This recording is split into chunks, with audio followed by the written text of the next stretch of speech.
I've just been asked by Michelle whether she's okay to cancel the venue tomorrow, so I need a view on that. Yes, as far as we're concerned. I anticipate we'll be here quite late today, but well, that's okay. I'd rather do that than don't need to be here tomorrow. Rather, thank you very much. Yeah, okay, thanks. I think we have to be somewhat different tomorrow. It's a good thing today. Right. Well, I'm happy to stay so that we can deal with it today, and then I can do the same tomorrow. So, thank you, Mr. Kingston. Thank you very much. So then these are the closing submissions on behalf of the appellant. We've given you all sorts of abbreviations and some indication of the content. May I explain what I'd like to do as far as closing is concerned? Yep. I would like to simply read through the closing submission I've provided you with in the written form, and then turn to the closing submissions offered on behalf of the Breathe Clean Air Group and the Council. And what I'll do with those is to identify the particular paragraphs, and I'll provide you with a pithy note or cross-reference in relation to them where I think that's necessary in order to provide our comment. That sounds fine. Thank you very much indeed. Then, by way of introduction, the appellant seeks planning permission for the erection of a 20-megawatt biomass-fueled renewable energy plant with associated access, car parking, internal roads, canal side, and landscaping. This is otherwise known as the Barton Renewable Energy Plant. It's now clear from core document 67B that the proposal already has the benefit of an environmental permit issued by the Environment Agency, which will allow it to be brought into use. Peel will then be required to operate the development in accordance with the terms set out in the permit.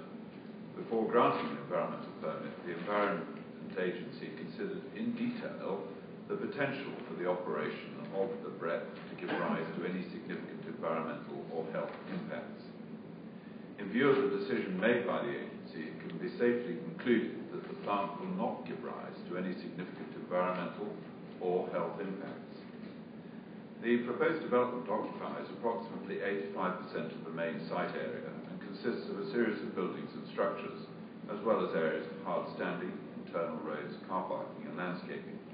The key components of the built structure are set out in paragraph 4.3 of the Statement of Common Ground. At 44.23 metres in height, the proposed stack is appropriately sized to ensure emissions are distributed away from local sensitive areas, but without impacting on the operation of City Airport Manchester, located to the northwest of the site within the local authority area of Salford. Construction of the proposed development will take approximately 3 years, and the plant is expected to be operational for a period of 25 years, following which it will be decommissioned. The site and its surroundings are fully described in section 3 of the Statement of Common Ground. It may be noted that it's agreed that the appeal site is located within the northern part of Trafford Borough, within the Davyhulme east and west wards of the borough, and is immediately surrounded by a range of non-residential uses and by several structures which are significant in presence and scale. As set out in the Statement of Common Ground, the site is not explicitly located in any specific spatial profile area. It sits in between the defined areas of Trafford Park and Urnston. The site is located immediately to the west of Barton High Level Bridge, forming part of the M60 motorway, which serves as the outer ring road to Manchester. Junction 11 of the M60, approximately 900 metres to the north of the site. Junction 10, a similar distance to the southeast. The Manchester Ship Canal bounds the site to the north, on the opposite side of which is the local authority area of Salford. The recently constructed Salford Community Stadium is located north of the Ship Canal. The site is also located within an area containing a mix of commercial and industrial uses, most notably the wastewater treatment works, which is located immediately to the south of the site and occupies an area of over 80 hectares. A planning application for the expansion of the wastewater treatment works to provide a sludge treatment facility, including a combined heat and power plant and gas holders, was approved by the authority in 2009 and is under construction, with completion expected late 2012. Other notable surrounding uses are set out in detail in section 3 of the Statement of Common Ground, but there is an extensive range of commercial and industrial uses in the surrounding area, which include the Trafford Centre, Trafford Retail Park and the wider Trafford Park area. Other notable recent emissions within the wide area include the development of 2 new power stations at Carrington, approximately 4.5 kilometres to the southwest of the site, also adjacent to the Ship Canal. In respect to the nearest residential properties, the distance in each case has been measured and agreed between the proposal site boundary to the rear of residential garden boundary at 79 Skipton Drive, 551 metres, to the residential properties at the same address, 570 metres, to the residential building at Bent Lanes, approximately 500 metres. Between the stack and the rear of residential garden boundary at the same address, 551 metres, and to the residential building at Bent Lanes, approximately 520 metres. The main application site itself extends to some 4.3 hectares, largely rectangular. For completeness, the application boundary also includes land to the east of the M60 motorway, which encompasses the vehicular access for the site. The site itself consists partly of an open, unkept scrubland, with the balance being covered in self-seeded trees and other vegetation. The site is not accessible to the public, and there's currently no vehicular access serving the site. The site does not form part of any statutory ecological or ornithological designation. Similarly, it does not form part of any landscape designation, nor is it subject to any tree preservation orders. There are no listed buildings within the site, nor does the site form part of a conservation area.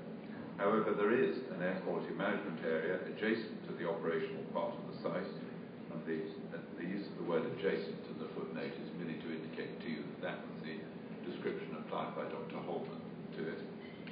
Close to the site, which has been declared due to nitrogen dioxide levels. As a result, people have committed to operating the plant at a lower emission limit for nitrogen dioxide than would normally be required. Access to the site and the proposed development exits to the development will be provided through an existing dedicated access to the east of the site under Barton Bridge. This road is presently in use by United Utilities, running parallel to the Ship Canal to provide access to their development to the south of the site. This road connects the site to the road network within the Trafford Leisure Village, which links into the wider strategic road network, including Trafford Boulevard and junctions 9 and 10 of the M60. Vehicles will access the site via junction 10 of the M60 and through the adjacent leisure village. There will therefore be no need for vehicles to pass along any residential roads or roads fronting onto residential properties in order to access the site. In the longer term, the access will connect into Peel's approved Western Gateway Infrastructure Scheme, known colloquially as WIGIS.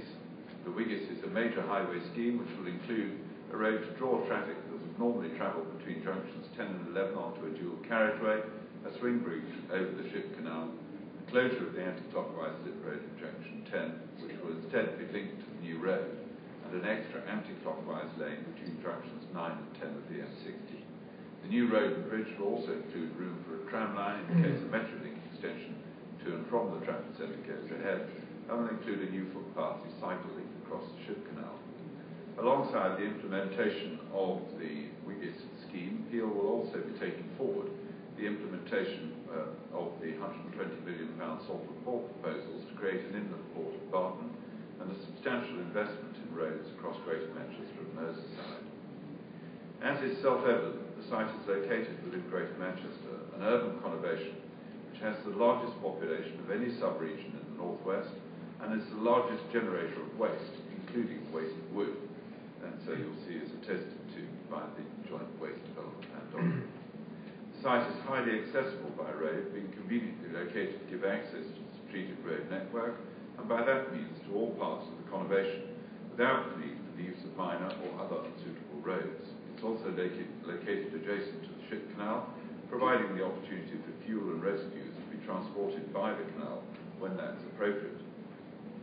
The site is less than 1.5 kilometres away from an existing electricity substation, providing the opportunity for an underground cable connection and a direct entry into the local electricity grid. It's also proximate to a significant range of industrial, commercial and leisure developments, providing the opportunity for connection to a range of large process and space heat users. As a consequence of the site's location and the careful site selection process, the development is located where it avoids any environmentally sensitive locations, whether ecological, heritage or otherwise. It's to be noted that the Council's formal response to the applicant's request for a screening opinion confirmed the view that it, 1, did not constitute EIA development, and 2, the Council considered that the development was not situated in an environmentally sensitive location and would not have unusually complex or potentially hazardous environmental effects. As is noted, an environmental statement representing additional environmental information was voluntarily submitted by the appellant. The proposal was subject to extensive consultation, and it is noted and agreed that no objections were received on the application from the Environment Agency, Greater Manchester Geological Unit, the body responsible for the production of the Greater Manchester Waste Local Plan, who confirmed that they were satisfied that the proposals comply with Waste Plan Policy 10 and raised no other objections with regard to compliance with the plan. It is noted that GMGU's consideration of the application proposals was made, having had the benefit of visiting the site after they received the application documents and plans. There was no objection from the Greater Manchester Archaeological Unit, no objection from the Greater Manchester Ecology Unit, who considered that the proposal should have no significant effect on biodiversity, but recommended a planning condition requiring the mitigation measures outlined in the environmental statement to be implemented, together with a management plan for the vegetation strip along the Manchester Ship Canal. No objection with regard to security from the Greater Manchester Police, no objection with regard to any highways matter from the Highways Agency, likewise no objections from the Health Protection Agency, NHS Trafford, dealing with the local health issues, and United Utilities. An objection was received from Salford City Council, though its own consultants Miller Goodall had advised Salford City Council that, and I quote, the impact in relation to air quality, it is recognised that development would have a negative impact on air quality within the AQMA. However, the impact would be minimal, and as such it would be inappropriate to object to the development as a result of its location. PPS 23 encourages local authorities to enter into a Section 106 agreement with the developer to provide the financial means required to develop and implement the Air Quality Action Plan or Air Quality Regime. It will also be noted that the Trafford Metropolitan Borough Council's Environmental Protection Team, that's the Pollution and Licensing Team, and their independent advisor, Dr. Mark Bloomfield of AEA Technology, raised no objection. The application was recommended for approval by the Council's Chief Planning Officer. However, members of the Planning Committee resolved to refuse planning permission on the 11th of November 2011 for the reasons set out in the decision notice, with the decision notice being formally issued on the 5th of December 2011. We note the appeal has been recovered by the Secretary of State for his determination, as it's stated to be a proposal of major significance for the delivery of the government's climate change and energy policies. As to the main issues then, the main issues of the inquiry were identified at the pre-inquiry meeting by the inspector originally appointed as the effect of the proposed development on air quality, the perception of the effect of the proposed development on human health, the effect of the proposed development on the continuing improvement and regeneration of the local area, and whether the proposal would be sustainable development as set out in the National Planning Policy Framework, which we refer to as the framework. At the outset of the inquiry, the appointed Inspector USER identified the following as main considerations: air quality, perception of harm, effect on the improvement and regeneration of the local area, whether it's sustainable development in accordance with the framework, the weight to be given to the regional strategy, the weight to be given to the national planning strategy in EN1 and EN3, even though the proposal doesn't fall within the 2008 Planning Act, and finally, the environmental permit matters being otherwise not matters before this inquiry. We deal with those matters under the various headings. We turn then to matters agreed. As is customary at a planning inquiry and encouraged by the inspector's guidance, there is a statement of common ground agreed between the appellant and the council, dealing with a wide range of matters. The statement of common ground is of obvious importance, having regard to the wide range of agreement on important issues, and upon which the inspector and the Secretary of State can accordingly rely. The importance to be attached to such agreed statements was noted by Mr. Justice Sullivan, as he then was, in Poole against the Secretary of State for Communities and Local Government. In paragraph 44, the judge observed the imperative in the rules requiring the principal parties to focus their attention on the issues that are in dispute would be wholly frustrated if appellants and local planning authorities were unable to place any degree of reliance on matters that have been apparently resolved in a statement of agreed facts. It would be entirely unsatisfactory if, having agreed such matters, the principal parties to an inquiry would still have to prepare their evidence on the basis that the inspector might wish to pursue a particular line of reasoning that departed from the agreed statement. These areas of agreement, both in the statement of common ground as a result of questioning during the course of the inquiry, are referred to throughout these closing submissions. However, the following points may be noted. The Council, in providing its screening opinion on the 9th of July, confirmed, and that's a matter I've referred to earlier, and I don't repeat. The appeal site is located within the northern part of the borough, and again, we've dealt with where the wards are. It's immediately surrounded by, and those are matters which are set out and agreed from the statement of common ground. But likewise, what's happening at Davyhulme. The commercial uses nearby, all set out and agreed, and you'll see, sir, I've particularised it somewhat further here. The Trafford Industrial Park, 1.5 kilometres to the northeast, what it occupies in terms of an area, 4.7 square miles, 1,400 companies, 40,000 employees.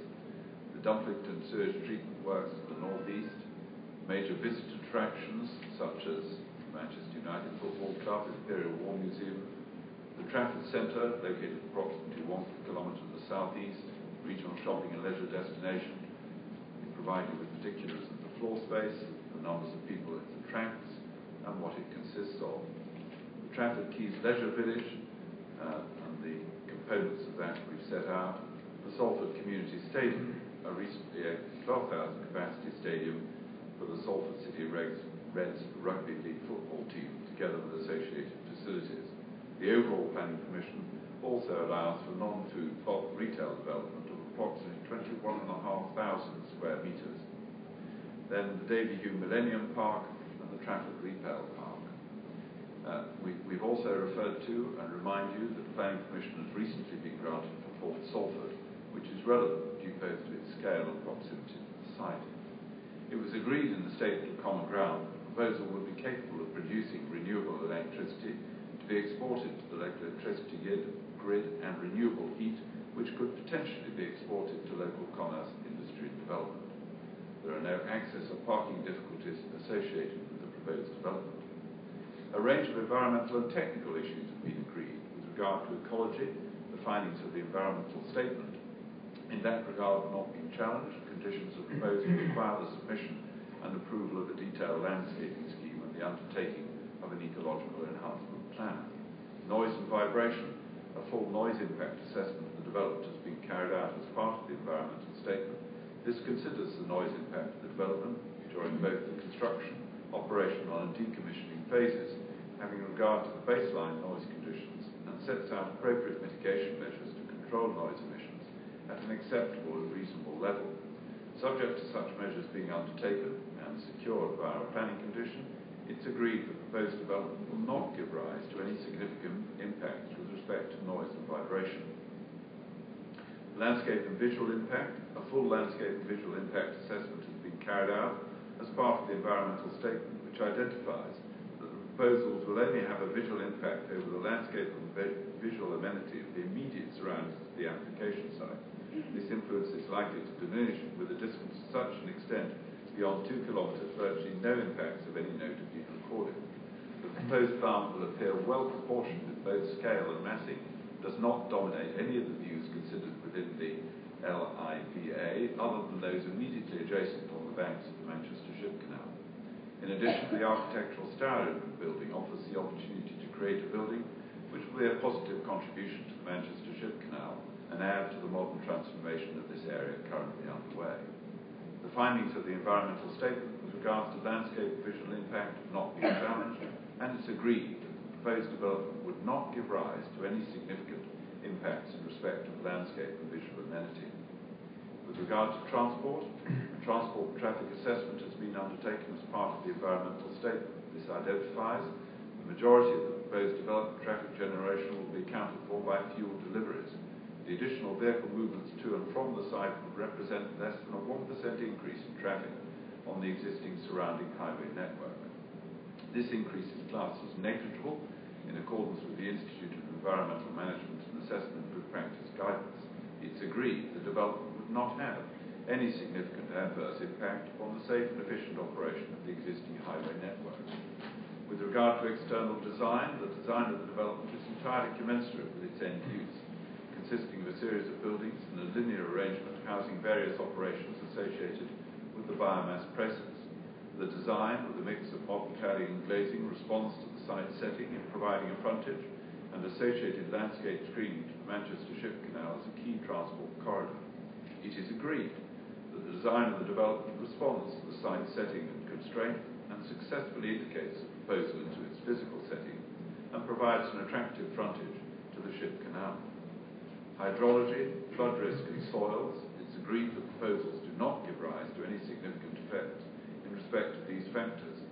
A flood risk assessment is assessed the site to be within flood zone 1, that is at least risk of flooding. The site is not considered to be at risk from fluvial, tidal or groundwater sources. A specific designed drainage system across the site will provide sustainable management of runoff from the site into the Ship Canal. The potential effects on surface water, groundwater and soil from the proposal are agreed to be considered insignificant, with impacts being identified as low and negligible. Ground conditions, a Phase 1 site investigation was undertaken, which identified a number of potential sources of contamination on the site. These include made ground, uncontrolled tipping of waste products and residues from the adjacent sewage works, and hazardous gases from nearby landfill sites.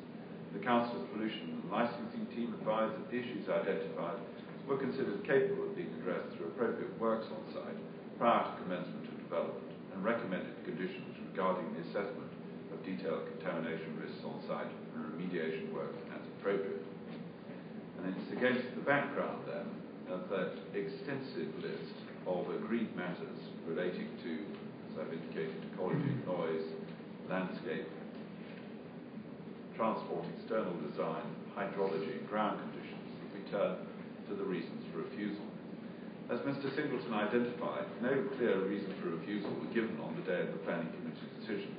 Full reasons were not agreed until after that meeting. The decision notice was subsequently only issued on the 5th of December 2010.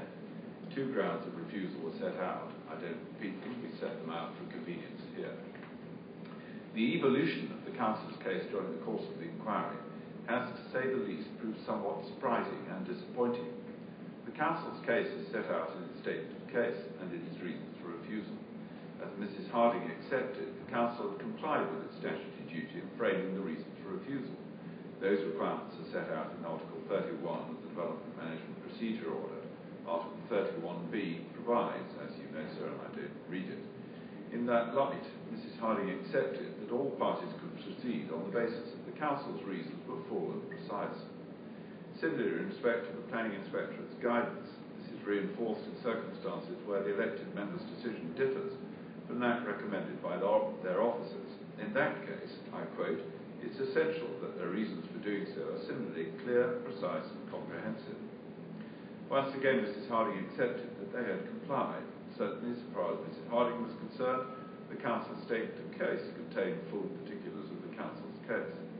That was so, given that the Council took from the date of its meeting on the 10th of November 2011 until the 5th of December 2011 to issue its decision notice with its reasons. As was agreed by Mrs. Harding, this provided ample time to ensure that the matter and the terms of the decision were carefully considered. The reason for refusal referred to policy WD5 of the UDP. The statement of case of 25th July 2012 did not change that policy reference, even though that was issued after the adoption of both the core strategy and the waste plan. The Council did not seek to amend its reason for refusal or statement of case, nor did it seek to take the matter back to members for them to suggest or authorise any alteration to its case. It was clear that the draft core strategy was a material consideration at the time the decision was taken. Indeed, the core strategy itself was adopted only approximately 1 month after the issue of the notice of decision. Further, in respect of the waste plan, the consultation response from the Greater Manchester Geological Union was reported, and members were told that there was an up-to-date document, a material consideration, and its policies were to be given significant weight because it was in an advanced stage of preparation. Policies 8 and 10 had not been subject to objection, and it was more up-to-date than the Trafford UDP. Notwithstanding that advice, the reasons for refusal were silent, both on the core strategy and upon the draft waste plan. The Council's statement of case is silent with regard to any suggested conflict with any development plan policies other than those contained in the reasons for refusal. Indeed, it's acknowledged that there is general compliance with a number of government and development plan policies. That's paragraph 4.4 of the statement of case. Mrs. Harding accepted that the committee report was full, together with the additional matters report. In terms, Mrs. Harding made no criticism, either in her proof of evidence or orally, of the officer's report. She did not suggest that they were in error or had failed to take into account any relevant matters.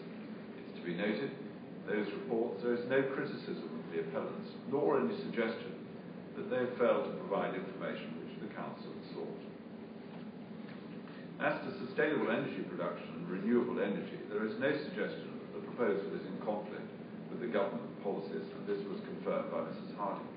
It was acknowledged that having regard to the consultees listed in paragraph 2.3 of Mr. Singleton's proof of evidence, no objection had been received from any of them to the proposal, and that the Greater Manchester Geological Unit had specifically considered Policy 10 of the then emerging waste local plan. In consequence, the view of the plan-making authority of that plan was that the proposal complied with it. Whilst there was a quibble as to whether there was further material which had been requested by them, it was accepted that that in no way undermines their representation of support, nor was it necessary for the purpose of the completion of their representations. There was no other material before the committee at the time it took its decision. In consequence, the decision made by members, to the extent that it may have engaged with Policy 10 of the Waste Local Plan, was made without any evidence to support any alleged conflict with that policy. I turn then from that background specifically to the development plan.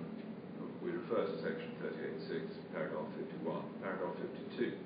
The statutory test set out above have been the subject of judicial consideration, both in Scotland, and I give you the authority, and in England. Mr. Justice Sullivan made clear in his judgment that the proposal falls to be considered against the development plan as a whole. However, as Mr. Justice Ousley noted in Cummings and Camden London Borough Council, it may be necessary for a council in a case where policies pull in different directions to decide which is the dominant policy, whether one policy compared to another is directly as opposed to tangentially relevant, or should be seen as the one to which greater weight is required to be given. This is important when considering the proper application of policies in the development plan. In this instance, Policy 10 of the Joint Waste Development Plan document might properly be regarded as the dominant waste plan policy, with which GMGU has carefully and specifically considered and has identified no conflict with the appealed proposal. The Council accepts that the proposal is in general compliance with a number of government and development plan policies. No development plan policy from an extended development plan is cited in the reasons for refusal. We turn then to the regional strategy. In considering the weight to be accorded to the regional strategy, it's necessary to have regard to paragraph 214 of the framework, which, given that it's post-2004 Act plan, full weight must be attributable to it. Mrs. Harding accepted that in cross-examination. Further, any decision as to when the Secretary of State intends to abolish the regional strategy must be given less weight than the regional strategy itself. In respect to policies EM 10, 11 and 12, all of them are policies with which the Council are content that the proposal complies. That's both Mrs. Harding in cross-examination and the Statement of Common Ground. The Joint Waste Development Plan document had to be in conformity with the regional strategy, and the core strategy was not suggested to be out of accord with policy EM 12. As for policy EM 15, the Council specifically accepts that this is a proposal for sustainable energy production. This necessarily involves that it's a sustainable form of development and in an appropriate location. It's to be noted that the reasons for refusal are silent on these, that is, these policies. In addition, policy EM 17 gets no mention either in the reason for refusal or the statement of case, notwithstanding members' attention was specifically drawn to it in 2 places in the report to committee. Mrs. Harding accepted that the renewable energy target had not been achieved. Even if it had been achieved, that would not represent a reason for refusal of an otherwise acceptable development. In consequence, with regard to renewable energy source material, the statement of case and the reasons for refusal are silent.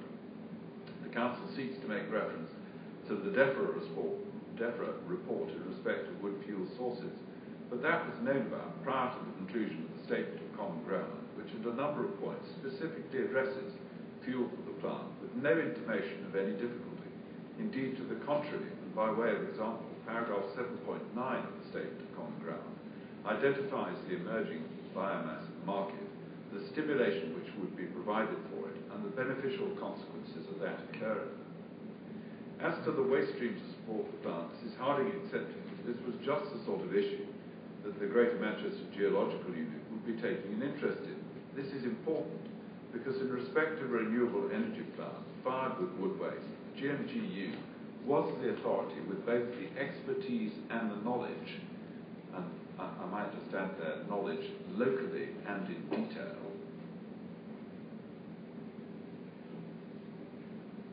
to say something about it if there was a matter of concern. The GMGU did not say at any stage that there would be an inadequate supply of waste wood to support the proposal. With that, Mrs. Harding specifically agreed. Further, nor had the GMGU sought to say so subsequently. That was despite the fact that, as Mrs. Harding explained, she'd been in subsequent discussions with them. Notwithstanding those discussions, the unit still did not suggest that it had any concerns as to the availability of waste wood to be utilised in the plant. With regard to the Trafford UDP, it's common ground that the only safe policy applicable to the appeal proposal is policy ENV 10. Mrs. Harding accepted the proposal was not in conflict with that policy. Mrs. Harding also agreed that no other UDP policies are material in this particular case. As for the UDP policies referred to in her proof Appendix 1, Mrs. Harding confirmed that none of those policies are still in existence, and none should be taken into account by the Secretary of State as a material consideration for making this decision. Core strategy. The core strategy has recently been adopted. Its evidence base is accepted to be right up to date. It is notable that with regard to the regeneration areas and areas for improvement, as set out in the UDP, these must now be regarded as out of date. Mrs. Harding agreed.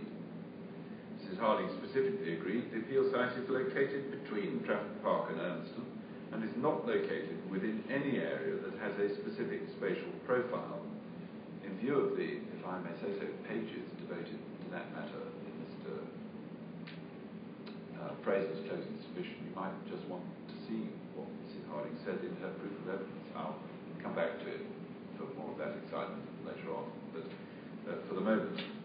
Further, none of the areas to which reference is made in the context of the appeal proposal, Davyhulme, Flixton or Urnston, are identified for any specific improvements in the core strategy, nor are they identified as priority regeneration areas as other areas are. If one looks at policy L3, where such areas are identified, this specifically relates to areas not included in any areas to which the appeal site relates. In particular, the appeal site is not located in an area within the lowest 10% on any indices of notable declaration. So far as Trafford Park is concerned, one of the adjacent spatial profiles, it is identified in these terms that Trafford Park core industrial area continues to have a very significant role in the economy of the region, and more specifically in terms of achieving a significant improvement in the performance of the sub-regional economy. As to the key issues facing Trafford Park, this includes the decline of manufacturing employment, the need to accommodate diversification of land uses. Mrs. Harding accepted that this proposal in that context would do just that, particularly as it was not suggested that any such facility of the sort proposed currently exists at Trafford Park. As to Urnston, it's noted from its spatial profile to be adjacent to the Trafford Centre rectangle and to be home to 2 strategic facilities, the wastewater treatment works and the General Hospital. Mrs. Harding accepted that the policies in the core strategy, particularly policy L6, promote the co-location of waste facilities and that the location of the proposal would allow the promotion of the ship canal for the purposes of transport. In particular, the plan objectives, that is TPO 18 and TPO 20, have specifically in mind to encourage and support opportunities to locate low-carbon decentralised energy facilities and to support the development of waste management facilities. Mrs. Harding accepted that the proposal was not in conflict with any place objectives, either for Trafford Park or for Urnston, though she sought to add, not at any cost. Respectfully, we agree, but no identification of planned conflict whatsoever was provided by Mrs. Harding, so the caveat is, with respect, without significance. As to the waste development plan, this plan has been drawn up by 10 authorities acting jointly and is accepted to be up to date, having been adopted actually on the 1st of April 2012. The aim of the plan is to provide a spatial planning framework to deliver sustainable waste management in Greater Manchester, consistent with national planning policies and the waste strategy for England 2007. The purpose is to provide sufficient opportunities for new waste management facilities to come forward within Greater Manchester that are of the right type, in the right place, and provided at the right times. Mrs. Harding accepted that this description chimed well with the EM policies of the regional strategy. In particular, it was a proposal that was of the right type, in the right place, and at the right time. The assumptions for the proposal being in the right place are set out at paragraphs 127 to 42 of Core Document 65. In particular, paragraph 132 makes reference to how Greater Manchester is served by its extensive transport network, and the objective that places be accessible by different modes of transport is met here, that is, at this site. In particular, the Council did not take any objection to the proposed utilisation of the ship canal. Further, the plan looks for the utilisation of places close to where additional waste is expected to arise in the future. Mrs. Harding accepted that Greater Manchester will produce waste, and as paragraph 4 of the summary states, Greater Manchester has the largest population of any sub-region within the North West and is the largest producer of waste for all streams.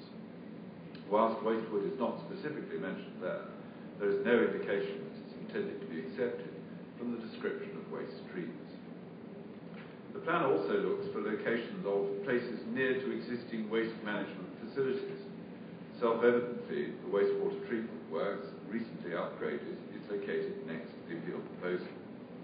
Section 9 of the Statement of Common Ground sets out agreement on a range of environmental and technical matters relating, among other things, to ecology, noise and vibration, landscape and visual impact of transport, external design, hydrology and soil and ground conditions. In no respect are the proposals found to be wanting, as was accepted by Mrs. Harding. As to the heading in the plan dealing with places with a sensitive natural or built environment, hydrology or close to existing communities, that has largely been met by the matters identified above. However, it is notable that the site selection threshold used in the waste plan for residential properties and existing communities is 250 metres, and the proposed development is around twice the distance used to assess proximity in the plan. Indeed, even for the figure of 250 metres, it's not regarded in itself as too close to residential property as a matter of principle, and in respect of proposals less than 250 metres, each would be considered on its merits.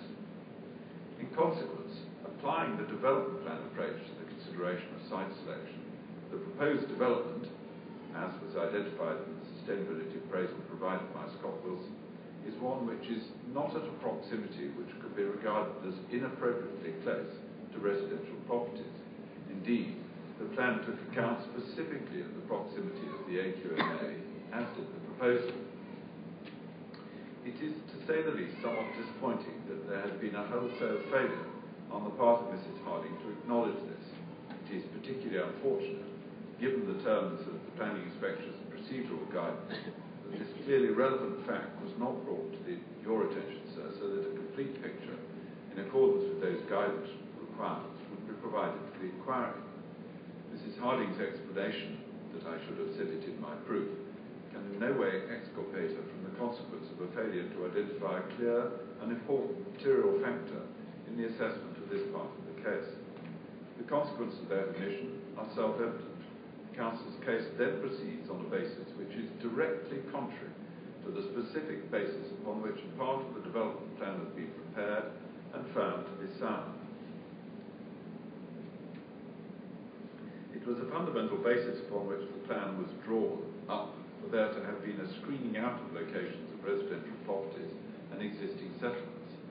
With respect, it's no answer, as Mrs. Harding sought to do, to suggest that all properties simply need to be considered on their individual merits.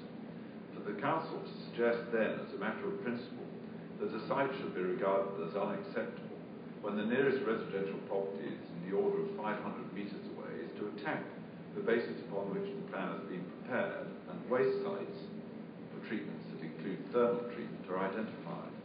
If, in this instance, a decision taker chooses to adopt a different policy, then sound and clear-cut reasons must be given in order that the recipient of the decision would know why the decision was being made as an exception to the policy of the plan and the grounds upon which such a decision was taken. We turn then to national policy. Policy EN3 is relevant to the extent that it is considered on a case-by-case basis. EN1 reinforces the urgency in providing renewable energies.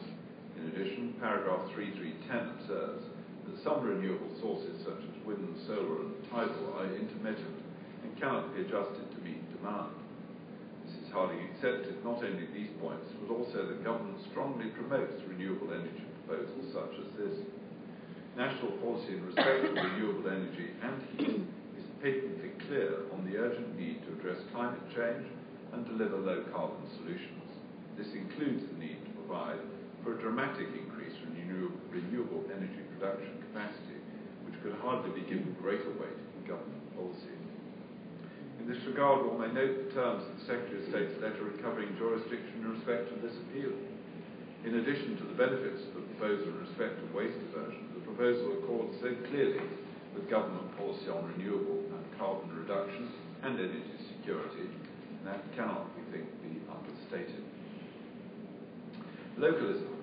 Much is often said by way of objection to a range of development proposals because there is opposition is contrary to the principles of localism. However, as set out in Mr. Singleton's proof of evidence and in the decision letter at his Appendix 7, we can give you the reference, the views of local residents cannot ultimately be determinative, or it would be to hold much needed major development to ransom. As Mrs. Harding accepted, there was nothing in what the inspector at Sinfin Lane said with which she could disagree. Certainly the principles of localism and the wider responsibility that entails would not provide any proper justification to reject these proposals. We turn to other policy considerations. National policy has been extensively identified and explained both in the Statement of Common Ground and in the evidence. The Inspector and Secretary of State are invited to review and accept Mr. Singleton's analysis in that regard. It is sufficient for these closing submissions to note the positive support given to the appeal proposals by the framework, EN1, EN3, PPS 10, and the Waste Strategy 2007.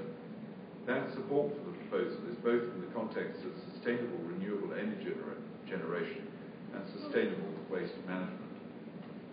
In respect of renewable energy production, the acute need for this type of proposal is not in contention. Even Mr. Watson acknowledges that government policy on the need for and development of new electricity generation infrastructure, including biomass fuel generations, is set out in the overarching National Policy Statement for Energy and the National Policy Statement for Renewable Energy Infrastructure, designated by the Secretary of State on the 19th of July of the 2008 Act. Nothing in this evidence should be taken as challenging the need for renewable generating capacity. It's clear that the UK and EU targets are to be met, that significant additional renewable generating capacity will be required. Further, given the apparent focus of the inquiry, it's well to recall the provisions of paragraph 122 of the NPF, that local planning authorities should focus on whether the development itself is an acceptable use of land and the impact of the use rather than the control of processes or emissions themselves, where these are subject to approval under pollution control regimes.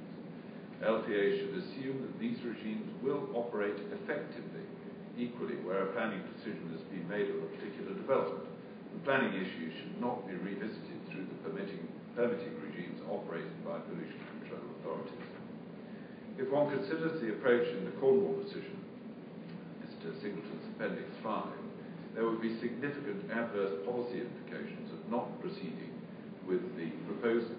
Firstly, the clear need for this type of facility would not be met. Secondly, there is a pressing need to meet targets in diverting waste from landfill and to manage waste further up the waste hierarchy, thereby meeting national targets and complying with European, national and local policy. Thirdly, it would entail the objective of managing waste in a more sustainable manner would not be achieved. Fourthly, the Waste Local Plan accords with national policy objectives in seeking to recover value from residual waste and seeks the diversion of waste away from landfill. The appeal proposal, as a means of delivering that strategy, should be accorded considerable weight.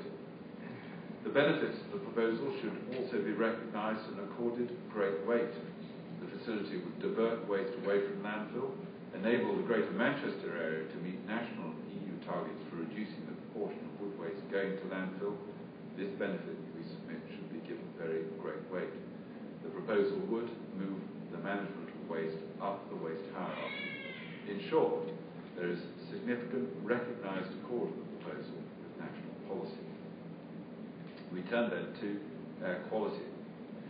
This is at the heart of the contention between the parties in respect of this appeal. However, it's crucial to appreciate at the outset that the objection to the proposal is not based, at least as far as the witnesses for the Local Planning Authority and the Clean Air Group are concerned, upon there being any actual harm to health. Mr. Watson was clear. This case is actively reflected in the heading to Part 2 of his proof, namely, perception of risk. As Mr. Oakham made clear in evidence, the impact of the proposal on local air quality would be negligible. As he explained, the proposal will utilise tested technologies and could not realistically be described as experimental. The EA had rigorously assessed the proposal, including cumulative impacts. None of the professional advisors, regulatory bodies who reviewed the air quality assessment, suggested there will be an adverse impact on health. Specifically, Traffic Council's Environmental Health Department and its very experienced professional advisor, Dr. Broomfield of AEA Technology. Secondly, the Salford City Council professional advisor, Miller Goodall. And thirdly, the Environment Agency's specialist air quality modelling assessment unit. And fourthly, the HPA. Further, Dr. Holman confirmed that her case was based simply upon there being an exceedance of the existing EU standard. Indeed, in response to the inspector's question upon this issue, she stated, for most people, an exceedance of 40 micrograms per metre cube would not be significant. When WHO, World Health Organization, reviewed the position in conjunction with the EU, they took the view there was no reason to change that figure because it was not possible to measure or contend for a different level of combustion pollutants. As to her perception of the degree of protection afforded by that level, Dr. Holman expressed the view that the vast majority of the population are not adversely affected, but here we're talking about this area being above that level. It was unfortunate, but evident, that the Clean Air Group did not provide Dr. Holman with either the February 2011 or September 2011 additional information. However, that information is clearly of crucial importance in appreciating the assessment that she undertook, given that was an issue which was raised by the Environment Agency and the local authorities' pollution control team, and information provided in reply. It's also clear that that information informed their assessment of the proposals. The group were participants in the application process, and it's clear that they undertook work and submitted representations to the Council, which were the subject of specific consideration by the Council's pollution control team. It would be fair to observe that the Council's assessment of those representations, both as their methodology, content and conclusions, was quite damning. Not that they were dismissed after only cursory examination. The report is clear that their submissions were, I quote, assessed in detail by the pollution and licensing team. It went on. Broadly, the pollution and licensing team has concluded that the measurements and techniques forming the basis of the group's report are inappropriate and not fit for purpose.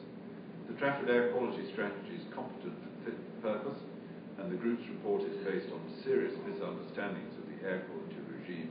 Thirdly, a number of technical issues raised by the group report need to be rebutted. In paragraph 76, the Council's officers reported, and I won't read that, so it's sort of part you've had a previous reference to, but you'll notice that it concludes that the study does not provide, that is, the group study does not provide an assessment of the ground level concentrations due to emissions from the proposal, other than assumptions that pollution levels would be worse. The report was careful to consider each of the issues raised, and the Council's team gave it considered assessment in paragraphs 77 to 79. And I've set those paragraphs out for you there, so as a matter of convenience. They've been referred to in the course of the inquiry. If you notice at the end of paragraph 79, the end of the quotation there on page 29, the pollution and licensing team has concluded that the group's report is flawed and therefore not credible. Further, the environmental permit decision document states, nor do we, that is the Environment Agency, consider that at the point of highest impact assessed against what we consider to be a reasonable and representative background level, there will be an exceedance of the EU EQS. However, even if there was an existing exceedance at this point, any impact on it would be negligible. It was quite clear from the EA's decision document that both studies produced by Clean Air Group were considered by the agency. As I pointed out in cross-examination of Dr. Holden, the agency's decision document made clear it too had reviewed the reports and found many inaccuracies and discrepancies, which brought into question the conclusions drawn and the validity of the reports. Fundamentally, the group's position contended for by Dr. Holden is simply that by reason of the potential or existing exceedance of an AQ standard, air quality standard in this part of Manchester, permission ought to be refused. This is, in essence, simply a standards-based approach to the consideration of this issue, rather than an assessment that there would be any actual harm that would arise by reason of the proposed development. When pressed upon this issue as to whether all development that adds to the nitrogen dioxide in traffic should be refused, Dr. Holman accepted that, and I quote, "I do not believe that you can completely sterilise development due to air quality." Indeed, the nature of the requirement for such flexibility is self-evident from paragraph 264 of Dr. Holman's evidence. It's quite clear that the new installation at the proposal would only make a minor contribution to the nitrogen dioxide emission taking place in the locality. Further, what is actually happening in Greater Manchester is that local planning authorities are continuing to grant planning permission and have in place an AQMA in order to deal with the main sources of such emissions, namely traffic. That was accepted in terms by Dr. Holman. It was notable that the avenue of approach adopted by Dr. Holman was by reference to the framework. However, she had to concede that by reference to paragraph 109 of the framework, the approach adopted by government was one looking to deal with unacceptable risks or unacceptable levels of, among other things, air pollution. Such a characterization of unacceptable did not form part of Dr. Holman's analysis. Instead, she considered it was a question of judgment, and on that basis accepted that by being above 40 micrograms per metre cube was not unacceptable territory, but perhaps 68 micrograms per metre cube might be. By reference to paragraph 124 of the framework, the correct test is one of consistency with the local air quality action plan. As Mr. Watson confirmed, it was no part of the Council's case that the proposal is contrary to the local air quality action plan. To that end, Dr. Holman also accepted in terms that the proposal is not inconsistent with the local air quality action plan in Trafford, or for that matter, in Salford. Blue NG, then. Mr. Watson contended that the Blue NG proposal at Ealing involved a different effective population, but the air quality issues were very similar. The compliance date, he said, was the 1st of January 2010, and that the further away the proposal is from that the compliance date, the more weight that can be attributed to the non-compliance with the air quality standards. The contentions for superficial similarity simply do not withstand scrutiny. There are a number of material differences between that decision and this proposal, and we list some of them.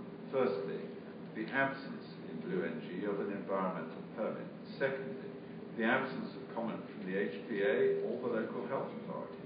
Thirdly, the surrounding areas identified in Mr. Oathen's rebuttal, Appendix 3, with the concentric circles showing the areas 500, 1,000 and 2,000 metres from the stacks in each case. It can be seen very clearly that the Blue NG plant is closer to residential areas. Fourthly, as Mr. Singleton pointed out, there are as many people living within 1 kilometre of Blue NG site as there are within 2 kilometres of the proposed site.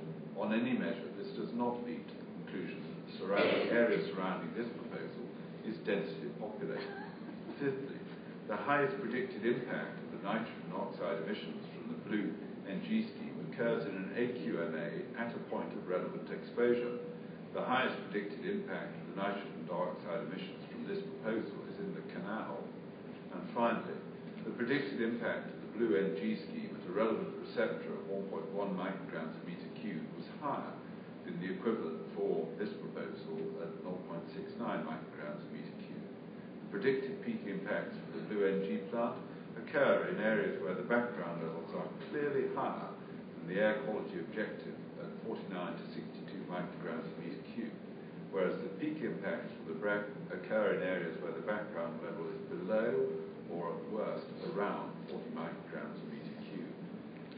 At heart, that decision is one which involved actual anticipated harm to health by reason of an exceedance of relevant air quality standards in the 3 wards surrounding the site by something over 50%. In addition, the entire London Borough of Ealing had been subject to an AQMA.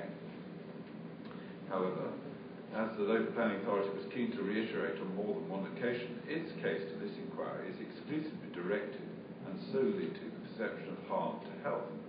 There is no contention, nor any evidence, that there will be any harm to health due to this proposal. Indeed, all of the principal regulatory and advisory agencies, namely the Environment Agency, Health Protection Agency, and the Council's own licensing and protection teams are all of a like mind in this regard. Further, in the current appeal, the agency has granted a permit, in this case having taken account of the existence of the AQMA in this area. We've footnoted the reference, but that is important for you to note that the agency's approach specifically takes account of the AQMA. It's clear that the issue involves one of judgment, and at each stage it's necessary to carefully note that all of the relevant agencies have assessed the proposal as acceptable. In consequence, when one comes to apply the policy set out in paragraph 120 of the framework, this is not and cannot fall within the definition of unacceptable risks by reference both to the evidence presented and, for that matter, the assessment made by those agencies. Indeed, the consistency of the proposal with both local and national policies indicates most clearly that the proposal is appropriate to its location. Further, the effects, including cumulative effects of pollution on health, natural environment or general amenity, have been specifically taken into account as a potential sensitivity of the area. In short, there is compliance and conformity with the policy set out in the framework. The same propositions also flow from the terms of the traffic call strategy adopted in January 2012. This was prayed in aid by Dr. Holman in her proof of 221. As for policy L513, that's of the core strategy, adequate mitigation measures have been put in place, and that's dealt with within the terms of the permit. As for policy L514, once again the levels of the emission source impacts are largely those elsewhere, but the acceptability of the proposals has once again been confirmed by the relevant agencies. Considering policy L515, one may note that none of the physical components of the plant itself, as opposed to the access road, is located within the borough's air quality management zone. Given the conformity of the proposal with the local air quality action plan, there is once again conformity with this aspect of the policy. All of this is in the context of a policy which is directed to seeking to foster forms of development that assist in meeting the challenges of climate change. As Dr. Holman accepted, the proposal makes its contribution to those climate change objectives. Indeed, as paragraph 1419 of the core strategy makes clear, the Air Quality Action Plan is mainly concerned with tackling transport-related issues, rather than seeking to prevent proposals such as those being advanced by the appellant. The EU Air Quality Directive has been transposed into UK UK law. The same point was sought to be made by both Mr. Watson and Dr. Holman, that something of significance can be read into the government's withdrawal of its application for an extension for its period of derogation under the directive. It was being contended that the government's submission had been rejected by the Commission. Dr. Holman confirmed this was not the case, and the submission by the UK government had been withdrawn. However, this withdrawal was not due to any lack of conviction in respect of the model, and Dr. Holman accepted that the government did not cast any doubt upon the accuracy of its own submissions to the EU. In that regard, Dr. Holman's figure 1 is part of a actually bigger picture, to which one may refer to Mr. Oatham's paragraph 236 in his rebuttal proof. However, it suggested that that which is set out in Mr. Oatham's 236 does accurately reflect the position, and DEFRA has not sought to resolve from the position set out in its submissions in any way. I just answer that what we're referring to there, Mr. Oatham's 236, is that series of diagrams that moves through the different years through to 2015. And you'll recollect Dr. Holman produced one diagram of the suite of 4, and that's what we're referring to there. In consequence, it would be fair to observe that the only basis upon which you, sir, or the Secretary of State could conclude that that material is wrong would be for you or the Secretary of State to disavow the government's own material contained in the submission which it made to the European Commission. That, with respect, is a contention which would be beyond surprising. Can I just ask you to note the matter I come back to there, so that submission was made in 2011.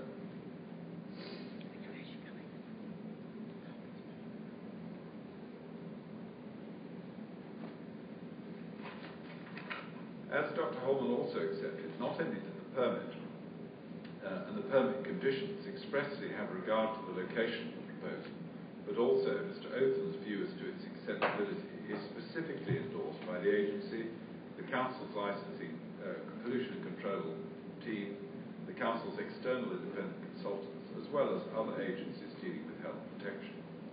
Further, in respect of the Council's consultants, no one has gainsaid the undoubted expertise of Dr. Mark Bloomfield of AEA Technology, whom, when he was employed by Envirus, acted as a consultant to DEFRA and assisted the UK government with its submissions to the European Commission. Part of the argument being advanced against the proposal is the suggestion of an excess of uncertainty for the purpose of decision-making. There is something of a danger of being drawn into the Donald Rumsfeld aphorism. Whilst representing a magisterial paradigm of circularity, with respect it provides little assistance for the purpose of pursuing this exercise.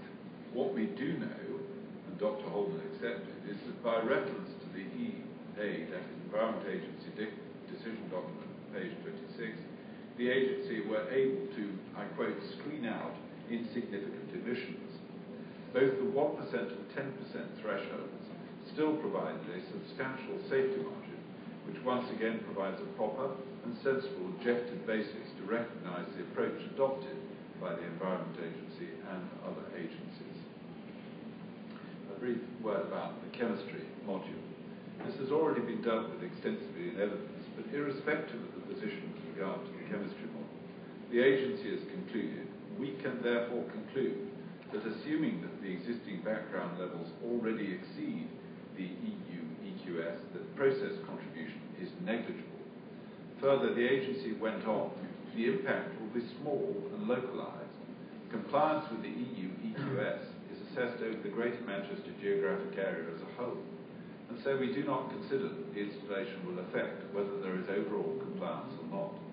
The annual mean is actually only known where it's continuously measured, and at these points there would be no discernible impact. In addition, the agency said, nor do we consider the point of highest impact assessed against what we consider to be a reasonable and representative background level, there will be an exceedance of the EU EQS. However, even if there was an existing exceedance at this point, any impact on it would be negligible. Dr. Holman sought to contend that the figure would be higher than the 1.7% referred to in the decision document. However, she accepted that this was considered in the decision document, paragraph 526, which re-evaluated the background figure and took account of Liverpool Road and took account of the whole assessment. With regard to traffic, Dr. Holman specifically accepted that her belief was that the traffic impacts of the development would not be significant, and on this point specifically agreed with Mr. Oates. In respect of one of her criticisms contained in her proof, namely that the background concentrations are higher, Dr. Holman accepted that the addendum ES took on board all of the background concentrations, and she was simply not aware of it at the time that she submitted her proof of evidence. The location of diffusion tubes. The inquiry has devoted a considerable period of time as to whether the chosen location for the sampling point, which formed part of the local authority's data set, were reliable. As Mr. Oates made clear, he did not rely solely on the Salford-Eccles continuous monitor. As he explained in his main proof at 325, that other diffusion tubes in this area, in background locations, are consistent with the background concentration below the air quality objective. That's also supported by the illustrative figures contained in his appendices. You'll recollect, so we went through those to see the red, orange, and yellow and green dots. This is then further supported by the Stromer Gardens continuous monitor, which is closer to the M60 than Tyndall Street, and again shows a concentration below the AQA. Liverpool Road is not in a representative location, being next to a roundabout and a busy road as well as being close to the M60, and the specific location under overhanging trees just makes this worse. In section 5 of Dr. Holman's evidence, there appears to be an unresolved non sequitur. In paragraphs 522 and 523, there is a reference to a small adverse impact, yet by paragraph 526, this has been characterized as a substantial adverse impact. With respect, Dr. Holman never really provided any clarity as to whether this was anything more than simply a magnitude of change rather than a significance assessment, that should be. The closest that she seemed to come was that because of the EU limit values being exceeded, that this alone was significant. With respect, that does not really grapple with the matter in question. However, she too confirmed that the Council has an up-to-date development plan, an up-to-date waste development plan, and the proposal is not in conflict with the AQMA action plan.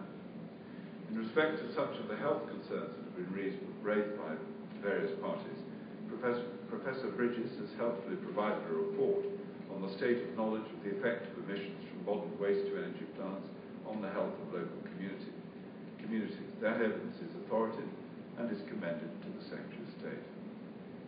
We deal then with Dr. Rabia's additional papers. In response to Dr. Rabia's evidence citing 3 additional papers, and I give you the names, Professor Bridges has given a clear and succinct response in his additional note submitted by Mr. Oates. As he notes, all of the 3 papers cited by Dr. Rabia are subject to a range of methodological criticisms that make them difficult to place reliance upon in forming any conclusions as to the matters that are raised. However, the fundamental point is that none of these papers relate to modern incinerators. Since emission levels of chemicals such as dioxins were much higher for old incinerators than is permitted for modern incinerators, the 3 papers cited by Dr. Rabia are not relevant to the present inquiry. A number of third parties also raised a range of miscellaneous points in their evidence to the inquiry. Not proposed to deal with every point, but the following should be noted. Dr. Peter Butler contended that temperature inversions would have an adverse effect and/or had not been properly considered. These were fully considered in the modelling that had been undertaken, and that's dealt with in the agency's decision document.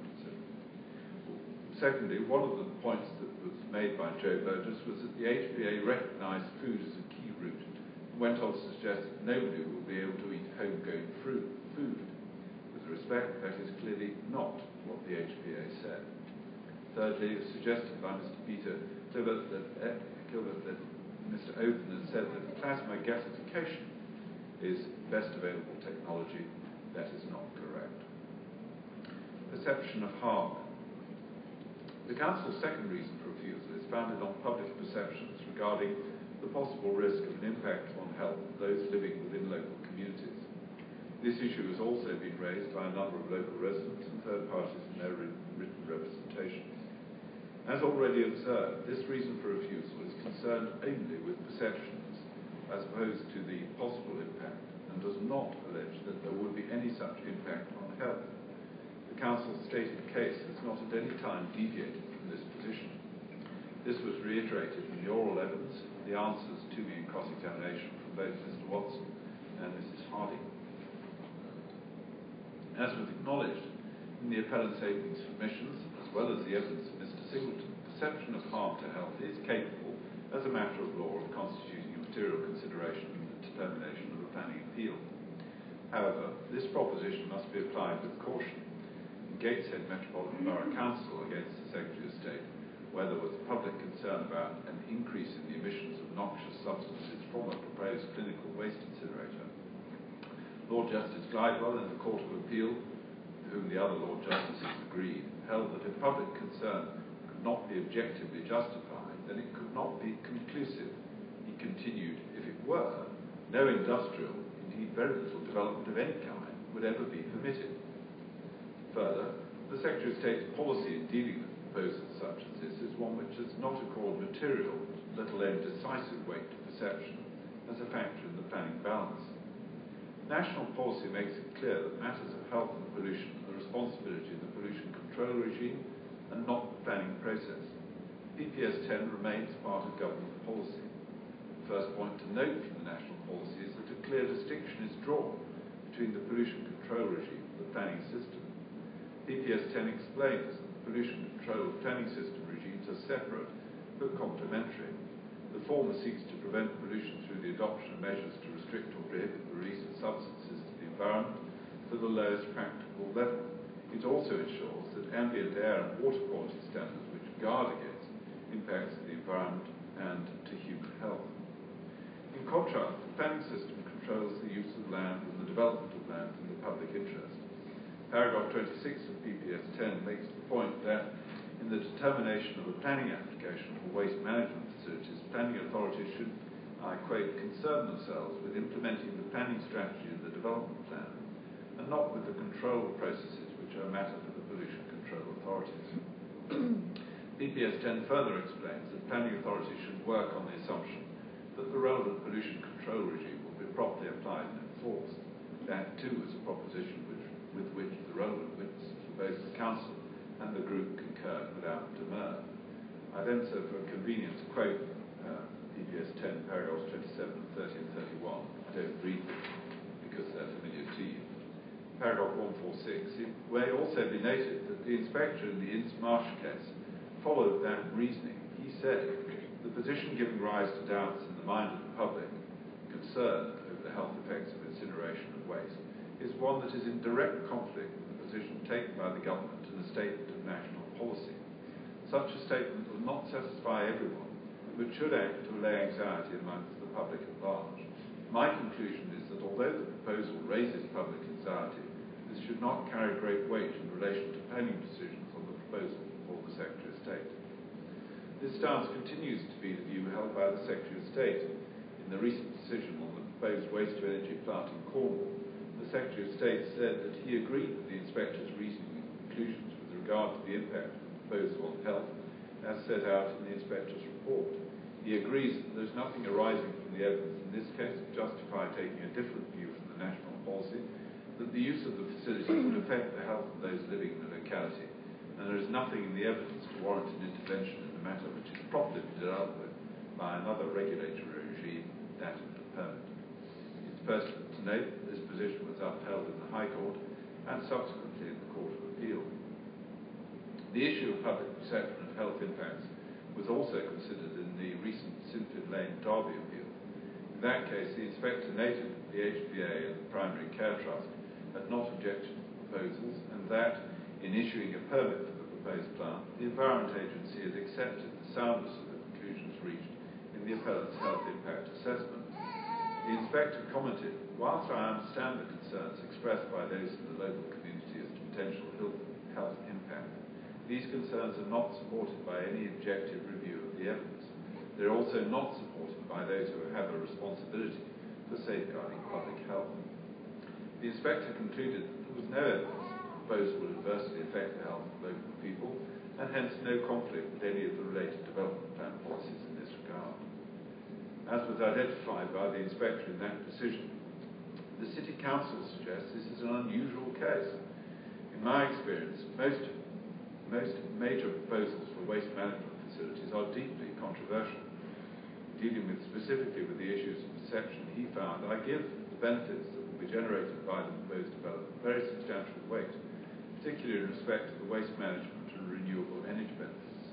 In my judgment, the fact that local concerns and anxieties seem to me to have been based on perception rather than substantive or proven evidence mean they cannot outweigh the benefits I have identified, nor the fact that the proposal complies with the development plan. That observation, we submit, is highly pertinent in the context of this appeal proposal. The consistency of the approach by the government on this key matter is also shown in the recent decision by the Secretary of State for Energy and Climate Change that the proposal of Lostock Works in Northwich in Cheshire. In his decision under Section 36 of the 1989 Electricity Act, issued on the 2nd of October 2012, the Secretary of State largely accepted the findings and recommendations of the Planning Inspector, who conducted a public inquiry into the proposals in the last quarter of 2011. In particular, the decision letter states that the Secretary of State fully accepts the conclusions of the Inspector with regard to the proper distinction between the planning process and the pollution control process. In her report, the Inspector notes that National Policy EN1, EPS 10, and the Waste Strategy 2007 all say that decision makers should work on the assumption that the appropriate pollution control regimes be properly applied and enforced by the regulator. It's to be noted that PPS 10 has not been superseded by the framework, and that this policy strand continues to apply. In consequence, in applying his own policy, the Secretary of State should necessarily come to the view that this reason for refusal should be rejected. Certainly, in the light of the clear development plan and other national policy positions, it would require the clearest reasoning to explain why an objection based upon perception of harm to health would succeed in circumstances where all of the regulatory agencies were content with the proposal, and where the Environment Agency, responsible for the issues of process control, has itself granted a permit following detailed consideration and subject to the careful imposition of appropriate conditions. The perceptions and concerns stated in respect of this proposal are focused on emissions to air from the proposed plant. Those concerns are understandable and sadly not unexpected, particularly given the inaccurate and inflammatory content of the literature and press material produced and widely distributed through the community by the Breathe Clean Air group. In this regard, it's pertinent to note that following a complaint made on Peel's behalf to the Advertising Standards Agency regarding the inaccurate and misleading literature and other material that had been circulated by the group in respect of the air quality and health impact of the proposal, the group agreed to withdraw all material, including claims around these impacts that had been distributed to local residents and businesses and had been posted online in the period from October 2010 and the 2nd of March 2011. Notwithstanding that withdrawal, it would be fair to conclude, as did Mr. Singleton, and it's his proof of paragraph 13.4 that deals with the withdrawal of material, that the group had played a major part in creating anxiety, apprehension and fear within the local community and in generating the perception of adverse health effects, which are referred to in the second reason for refusal. Other considerations, such as the response from those authorities responsible for safeguarding health in this case, should limit the weight to be attached to fear or anxiety about possible health effects, as would whether there is any objective evidence in respect of any actual harm raised, and which would be sufficient justification to deviate from government policy and advice. In this case, the relevant pollution control regime is the environmental permitting regime operated by the agency under the Environmental Permitting Regulations 2010. It's clear, therefore, that the health concerns raised by third parties and others are a matter for other authorities, such as the agency, through the environmental permitting process. Here, an environmental permit application has been submitted to the agency. The permit has now been granted in relation to the operation of the proposed plant. The permit application process consultation exercise generated a number of responses, including representations from the Breathe Clean Air group, to the effect that the permit should not be issued. The agency gave careful consideration to the representations received. However, having completed its consideration of the matters raised, the agency was still satisfied that the proposed plant would meet all the relevant guidance and requirements. As is conventional, the permit includes a suite of conditions designed to control the operation of the plant, such that the necessary performance standards with regard to emissions to air and other matters are complied with over the operational life of the plant. The conditions will also require appropriate monitoring regimes to be put in place, as well as the keeping of records that will need to be made available for inspection by the agency. For the purpose of determining this appeal, the proper approach must be that the agency, with its statutory responsibility for pollution control, will apply all the appropriate standards and enforce them through the environmental permitting regime. Both the Council and Mr. Watson explicitly accept that this is so. In addition, it can be assumed that the standards as to emissions to air from the appeals facility, as reflected in the permit conditions, will safeguard the health of all parts of the local community, given that the safeguarding of health is one of the main functions of the permitting regime. We ask you to note also Professor Bridges' evidence in Mr. Othen's rebuttal appendices 1 as to the standards and the basis of them. It's also proper to note that the national policy contained in paragraph 31 of PPS 10 and paragraph 22 of the Waste Strategy 2007, together with the consultation response from the appropriate authorities such as the Health Protection Agency and the Primary Care Trust. Neither body objected to the proposals. No other authoritative body or independent advisors to the Council presented any evidence to the contrary. In respect of the HPA, the committee report repeats verbatim its formal response on the application, including, and I set it out for convenience here because it is of importance, but if you can go to page 46 and just above 168, it may be observed from that formal response by the Health Protection Agency in this case that it clearly aligned with national policy. They have seen no basis for departing from it, having clearly considered the site-specific circumstances.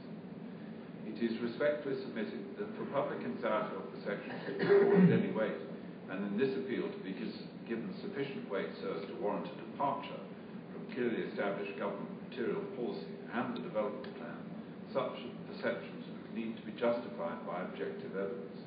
Given the conclusions reached by the Environment Agency and the other relevant authoritative bodies, there is no proper basis to conclude that in the circumstances of this case, there is objective evidence to support the Council's assertion that public perceptions that the proposal will result in any harm to the health of those living within the local communities are well-founded.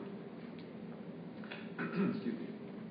A series of propositions put in cross-examination to Mr. Othen on the basis that the public did not trust the regulator and accordingly had concerns, which in that context are understandable, does nothing to advance the Council's case.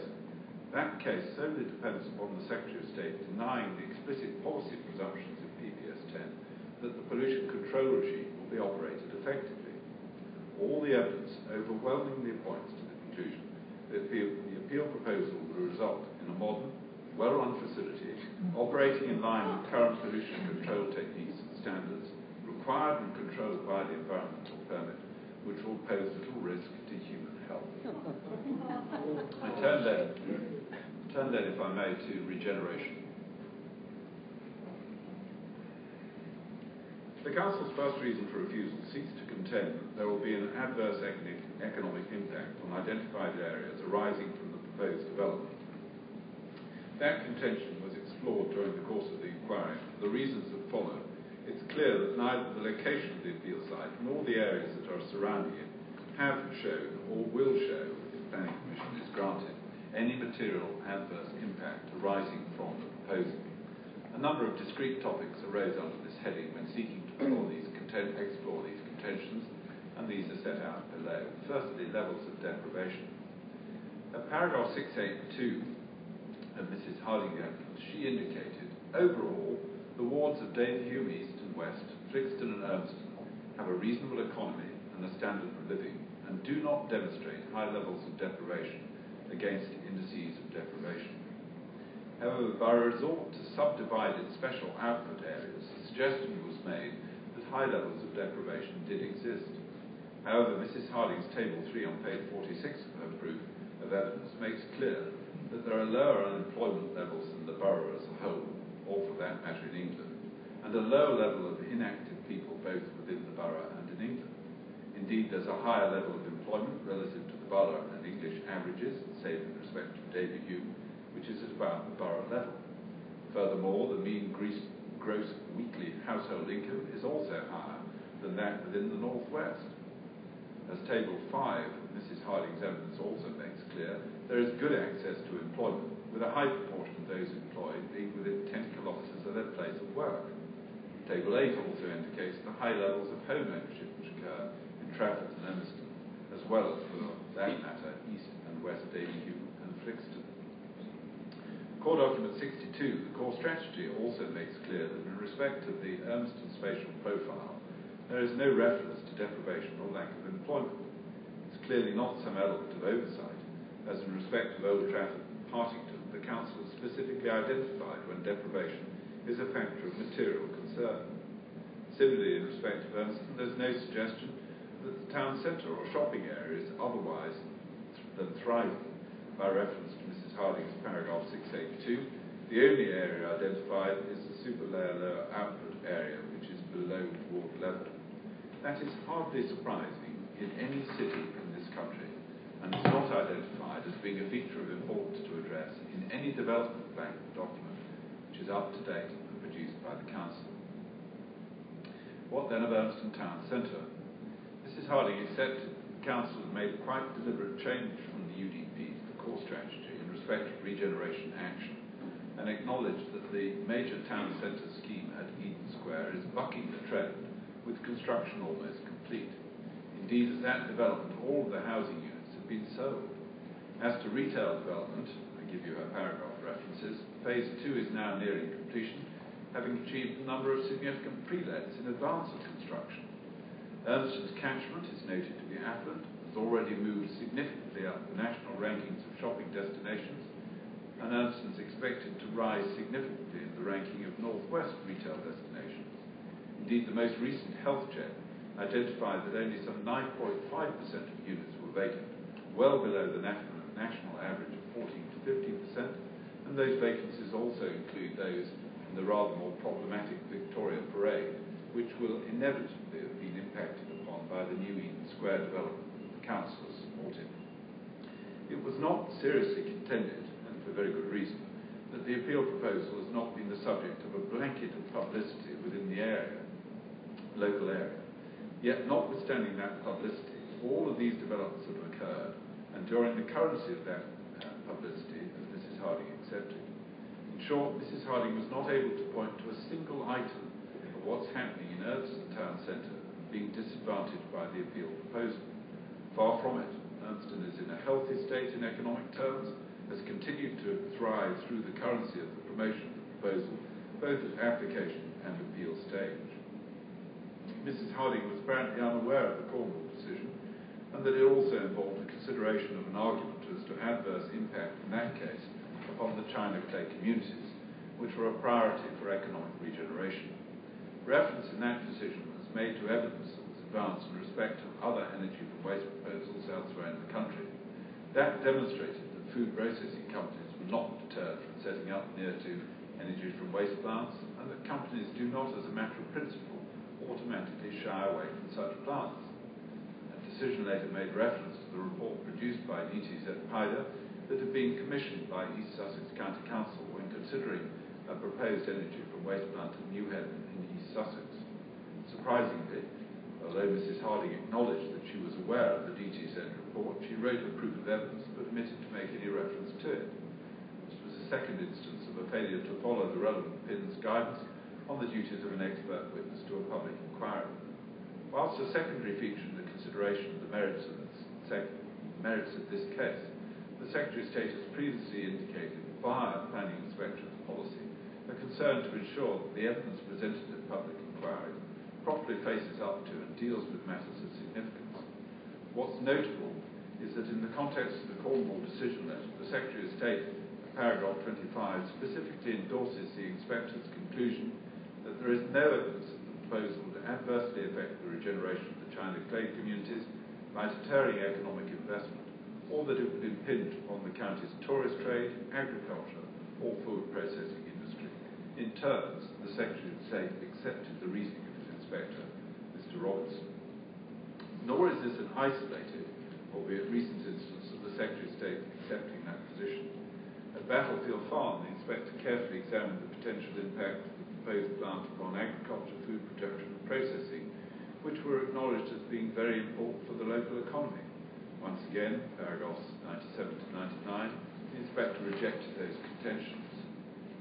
Of interest, in the context of the presentation of cases in respect of this proposal, was the observation of the inspector at paragraph 98 of the Battlefield Farm decision that much depends on the particular local circumstances and context in terms of relationship with neighbouring uses and their effect on property prices and investment decisions.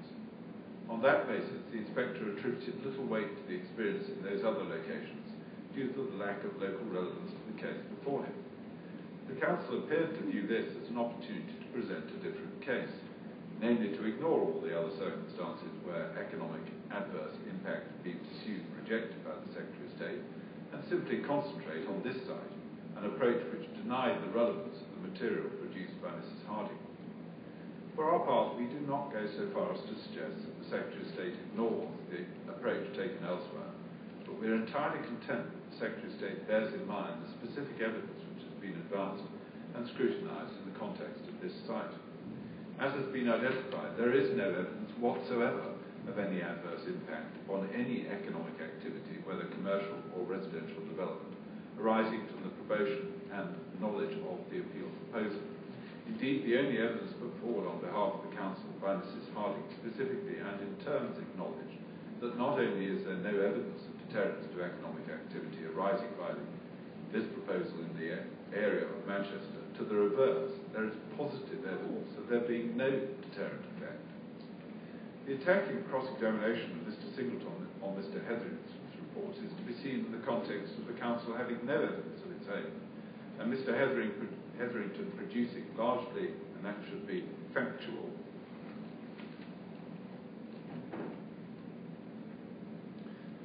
material with regard to site performance.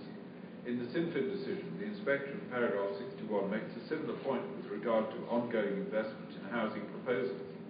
Notwithstanding this, the Council seek to persevere with its contention of potential for adverse impact, relying upon the New Haven study produced by CEBR.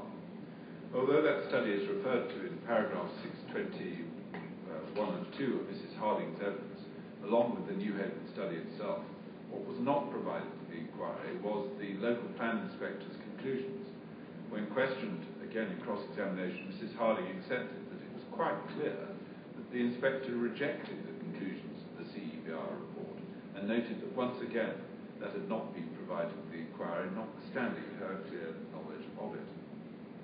In any event, unlike the CEBR study, the DTZ study has been found reliable, not only in the local examination of East Sussex and Hove, but also in Cornwall, as Mrs. Harding accepted.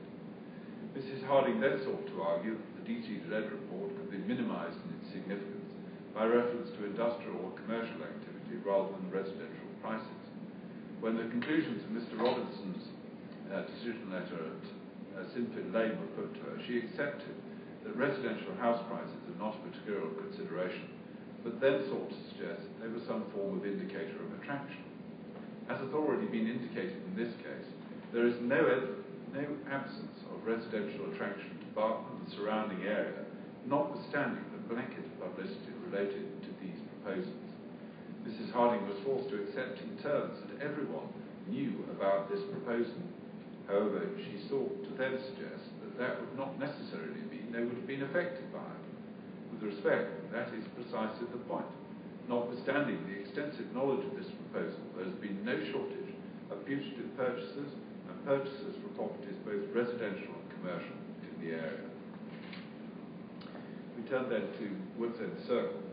Once again, this has not been a development which appears to have been subject to any adverse impact related to the appeal proposals. The current marketing process began in 2011 with 8 developers formally expressing an interest, with 4 selected bidders then being chosen prior to a preferred developer being put in place.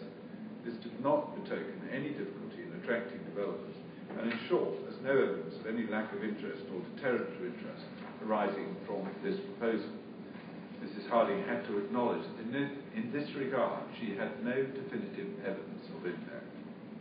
The patent absence of any evidence of impact, whatever due to this proposal, became evident when Mrs. Harding was asked to consider the clear features of comparison between paragraph 61 of the SINFIN decision letter and this circumstance. It would clearly be nonsensical for developers to invest in proposals such as Woodsend Circle if they felt that no one would occupy them.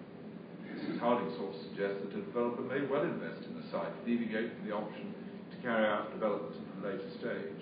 With respect, that simply does not bear scrutiny, particularly as the Council is the other contracting party who appears determined to see the matter move forward. It should perhaps be noted that Mrs. Harding simply refused to deal with that question.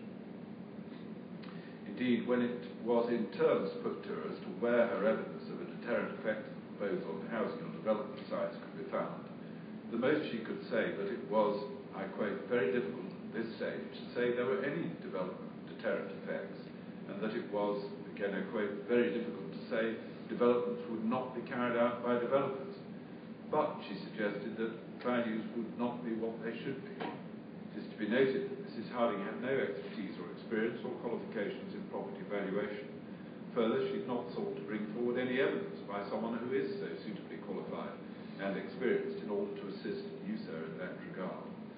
However, Mr. Singleton in paragraph 11.5 points to Mr. Hetherington's report in his Appendix 3 to the extent of valuable residential development which is taking place in the borough, and where there is no indication of any adverse effect arising due to the proposed development. The Merbrook, that is Mr. Hetherington's evidence, indicates good sale prices and rates of sale, as Mrs. Harding was forced to admit. Not only is there no evidence of a deterrent effect, there is positive evidence of there being no deterrent effect, and that in the knowledge of this scheme. I turn then to some other matters. USER raised the issue of sustainability. It will be evident from the extensive range of references to both development plan and national policy, both in respect of waste and renewable energy production, that the proposal accords with those policy objectives. Hence, the proposal is one which can properly be described as sustainable by reason of its accord with policies, the objective of which is sustainable development. We ask you to note particularly the Council's position on the regional strategy policies of the Statement of Common Ground, which deal expressly with sustainability. However, it may in addition be observed that the North West Development Agency, which was until April 2012 the regional body with prime responsibility for promoting and supporting economic development and regeneration across the North West region, commented in respect of this site, and I quote, "The proposed development will contribute to agreed regional objectives by reducing carbon emissions and increasing the share of electricity and heat generated for renewable energy sources. It will contribute to national and regional objectives for sustainable waste management by recovering energy from waste and reducing the amount sent to landfill. We appreciate that in determining the application, the local planning authority will need to assess site-specific environmental impacts. These are essentially detailed technical matters upon which the agency is not in a position to comment. However, in terms of high-level objectives identified in Future North West, we see considerable merit in the proposal and would wish to express our support for it. Further, it's been identified that in order to ensure that the plant's operation remains environmentally sustainable and economically viable, fuel will be sourced from a number of northwest-based suppliers. That will minimise the distance the fuel will need to be transported, and the appellant is currently in discussion with a number of potential suppliers. By reclaiming a resource which would otherwise be sent to landfill and extracting the energy potential from the material, not for the material, from the material in order to create clean energy and heat, the proposal is by definition one that may be regarded as sustainable. So much was reinforced by the ministerial statement by Charles Henry, MP, the then Minister of State for Energy, during a parliamentary debate on the proposed development. Renewable energy involving the use of both biomass and waste wood forms part of the government's own sustainable energy strategy. The Council has argued the lack of compliance with policy 8 of the Joint Waste Development Plan document. This argument is undone by the agreement in the Statement of Common Ground, and the Environment Agency position in the permit, the site is well placed to provide local, single use with heat, and with many requiring year-round supply, no difficulty of seasonal variations arises. We turn then to conditions and obligations. Paragraphs 196 deals with the suggested conditions. 197 deals with the three conditions that are contentious. And the succeeding pages paste in the argument which you've got in the note that we've provided you with, including that on proposed additional condition 1, proposed additional condition 2. For that reason, I'm not going to read them because you've already got them. Okay. We've simply included them there as a matter of convenience. If you could go, please, to paragraph 217. The Section 106 planning obligation. The appellants have agreed to make contributions towards green infrastructure. The Section 106 obligation was required to secure a commuted sum towards the Red Rose Forest, and also in respect of highways and travel, the contributions, the amounts indicated, and the sustainable travel contribution, again the amount indicated, all in accordance with the Council's supplementary planning document, development contributions to highway and public transport schemes.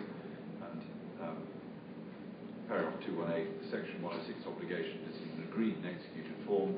The contributions have been calculated in accordance with the Council's SPD, and you, sir, have indicated that you're content that it meets the relevant CIL tests. At least I think that's what you indicated.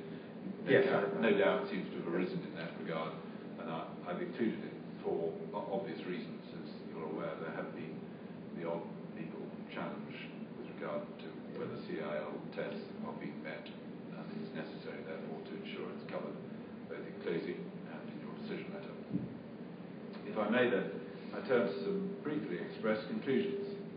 As to the first reason for refusal, it's clear that there is no evidence whatsoever that there will be a detrimental impact on the vitality and attractiveness of and the self-confidence of communities within the areas of Davyhulme, Brixton and Urmston. Nor is there any evidence that the continuing regeneration and improvement of those areas would be adversely affected. The policy basis cited in the Council's reason for refusal disappeared with the expiry of the UDP and its replacement by the core strategy. There is no evidence, whether from studies elsewhere or locally derived evidence, of any harm attributable to the proposal.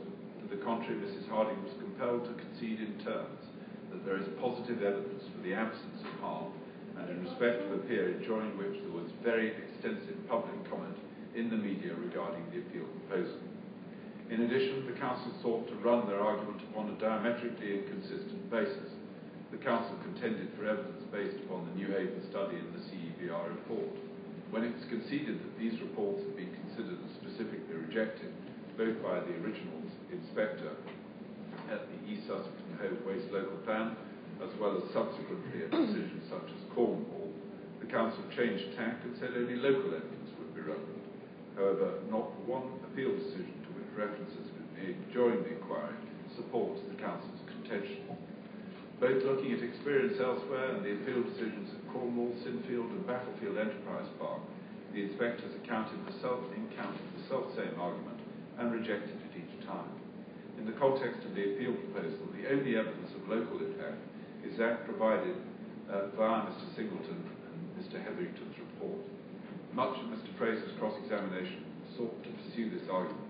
It's evident there's simply no justification for it, and there's no alternative evidence to properly find a conclusion to the contrary. What we do know is that there is otherwise accord with the development plan which is currently extant. As for the second reason for refusal, this is exclusively directed to a contention of perception of harm to health. None of the relevant competent agencies suggest there would be any adverse impact upon health by reason of the proposed development. That's the view of the Environment Agency, who have now issued the environmental permit.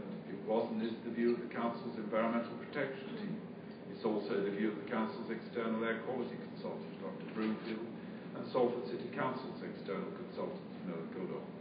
None of the professional witnesses who appeared before the inquiry on behalf of the appellant, the Council, or the group contended that there would be any adverse health impacts arising from the proposed operation of the proposal. Upon the issue of perception, the Secretary of State's policy, properly understood and applied, would expect the relevant competent regulators to carry out their function of pollution control and safeguard against adverse health impacts. That is the accepted common position of all parties in their efforts before this inquiry. All of the relevant appeals decisions in which the issue of perception to health is raised have consistently accorded this factor only limited weight, such that it has not been upheld by the Secretary of State or his inspectors in determining applications from proposals of this sort. In case there could be any misunderstanding upon this point, the decision in Blue NG related to actual harm to health and in circumstances where no environmental permit had been applied for or issued by the Environment Agency and no advice proffered by the HPA or local health authority. Faced with this difficulty, the Council embarked upon a forensic exercise to seek to establish that there was some objective basis for perceived health concerns. With respect, that avails the Council not at all. The questions to Mr. Oatham were all in effect predicated upon the assumption that, notwithstanding that the competent regulator will carry out its duties properly and in accordance with the policy approach set down by the Secretary of State, there is nonetheless a residual suspicion and concern on the part of the public that such control will not be exercised by the competent regulator. Whilst that raises a proposition to a theoretical contention, it does not, with respect, provide a valid basis for reaching a planning determination on a matter such as this. Nor does it support rejecting a proposal which accords both with the development plan and a raft of government policy directed to renewable energy generation, appropriate waste handling, and sustainable development. This is extensively set out in the Statement of Common Ground. Neither the Council nor its witnesses assert there will be any adverse health effect arising from the operation of this proposal. By common consent, it is accepted, will be properly regulated by a competent regulator. The Council's lately emerging document about wood supply is not supported by any credible evidence and is undermined by the agreed compliance with the regional strategy policies, the GMGU position, and the agreement on fuel supplies in the Statement of Common Ground. The Council's position on CHP is inconsistent with the agreed position on this matter and a policy 8 in the Statement of Common Ground and the views of the Environment Agency in granting the permit. In short, there was no sound basis for refusing planning permission in December 2011, nor is there any sound basis to do so now. Accordingly, we respectfully submit the Secretary of State should grant planning permission subject to the imposition of appropriate conditions and the terms of the agreed Section 106 obligations. Thank you, Mr. Kingston.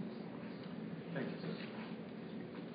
Now, at some point convenient to you, then deal with the closings from the group and Mr. Yes, Gray. indeed. Would you like to take a short break? I think if we just take a 10-minute break, yeah, that'll be fine. Thank you. So it's 3:33. Can we come back at, well, we say 3:45? Thank you.